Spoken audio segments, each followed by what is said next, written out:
You gotta allow me to show you the ultimate power. Are you ready to see and understand the ultimate power? Allow me to show it to you. Many intellectuals say that you are your own greatest enemy because if you don't control yourself, your impulses control you. And when you are driven by your impulses for long periods of time, you create chaos in your life, and the chaos will take you down. Whereby to not be taken down in chaos, all you need to do is have self-control. Whereby the highest power is to control yourself, because when you can control yourself, you make your own future. That is the ordinary sage-like intelligence available to the world. But what is real power is battle with justice. So when you are living your life, you're making all your mistakes, and your life is becoming chaotic. And the moment your chaotic life is reorganized by self-disciplination, you reorganize your life. However, you still have sins of the past, transgressions of the past. They're openings. They're things that justice will take you accountable for. The Bible says in Romans chapter 13, the authorities are the avengers of God. And if you go against the avengers of God, you go against the judgment of God. And when you go against the judgment of God, the condemnation will fall upon you. Look at history.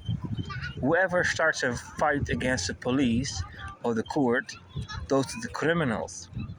And what kind of people can fight the police very well? That's the mafia. So usually people interested in battle with justice are the underworld. But in times of need, for example, Nazi Germany, justice became Hitler. So justice became perverted, and all of a sudden, right was wrong, and wrong was right, and the wrong things became criminalized, and the right things became legalized. So when you have too much transgressions, when your soul is tainted, you live your life in your natural state of being, you discipline yourself to create an order in your life, but that doesn't take away the past. When you are carrying the past, in these quote-unquote karmic openings, justice will not just let you go what you have done in your first relationship or what you have done in your first business. These quote-unquote curses, generational curses, colonial history curses, theft, colonial everything, genocide, cheating, all kinds of stuff that people do not think about twice in their sense-driven, selfish perception of life. You can't destroy someone, in a sense, in a relationship and then jump to the next relationship and expect happiness. There's a certain design whereby happiness can only be found when you're pure and when you deserve that.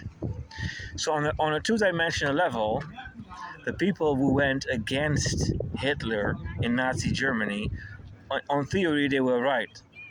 In theory, what Hitler was doing is evil, and everyone who was fighting against evil was doing right, but they all died. They all died. All of it. Justice killed them through evil. Justice allowed evil to rise, and then evil killed the quote-unquote good people, because the good people are not good.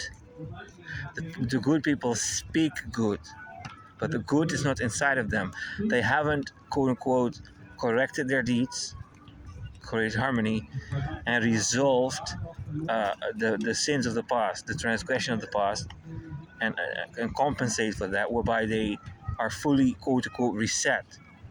People want to look forward. How do we get forward as fast as possible?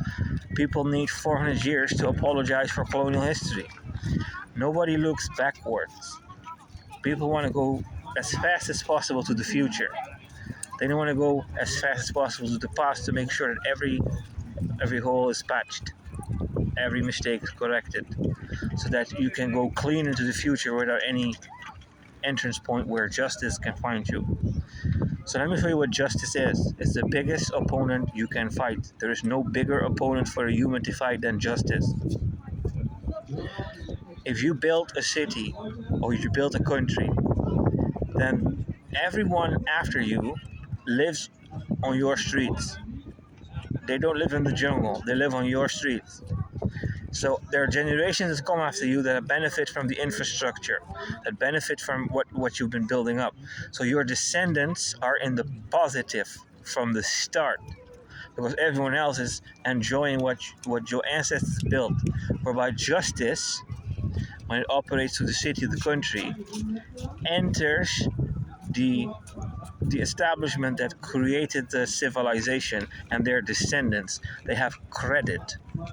So justice doesn't strike them blindly because of privilege. This is the concept of aristocracy, nobility, and every other form of privilege.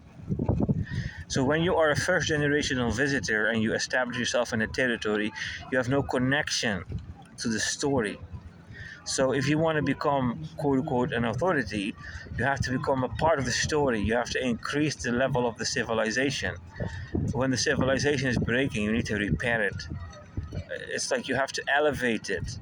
And the moment you elevate the civilization, you become part of the civilization, and then the civilization owes you and goes through you. And then you become a member of the club. And once you become a member of the club, once you become an authority, then God gives you what is known as hunter contracts, right? So that means everyone is living their life, and when you have good fortune, God will give you honor. In theology or philosophy, you can investigate how God blesses people. There's a problem in the city and in the country, nobody can solve it, and you have what it takes to solve the problem. And so you get the center point of attention, you can get access to the resource or whatever, and you save the day, the heroism thing. The greater your honor, the greater the breakthrough. A little bit like Mulan in Disney film, when the empire is in danger, all the generals fall, but the essence is inside of Mulan, and she become a chapter of the destiny of that country. That's called honor. She's not the emperor. She's not the king. She doesn't have that solid position. She wasn't born for it. So the organism of justice has these tentacles that maintain the civilization, and on top of it, it's like a robot. The robot has arms and fists and a head, and it's an organism that keeps the territory intact through the vassals, the authorities. But God aims the vassals. So if there's a danger to the city of the country, the justice organism activates and aims at the danger, and in one unity it is targeted. So when the nation become corrupted, when the nation does more evil than it does good, and it starts going into a chaotic negative spiral of the doom loop, then the justice ghost all of a sudden it gets tainted by that and becomes in the time ghost and starts to increase that doom loop. And then all of a sudden the king, the emperor, the presidents, and everyone else is starting to self-destroy themselves, and then they will start killing those who are not self-destroying themselves. Whereby it's not just that when you're battling justice, it's not just that you have to first control yourself and create a lifestyle that has no transgressions, completely void of any transgression. You need to first know how to make the perfect harmony in your life. And then you have to deal with the past in the perfection so that it doesn't follow you around. And then you're confronted with privilege.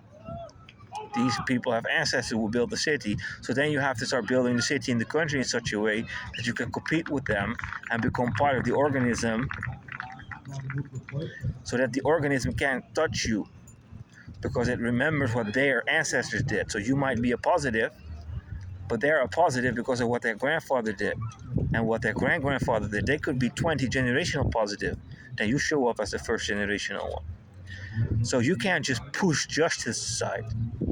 You have to enter justice and then find a way to become victim of false accusations or abuse of justice, whereby the rights are transferred to you, and then you become head of justice.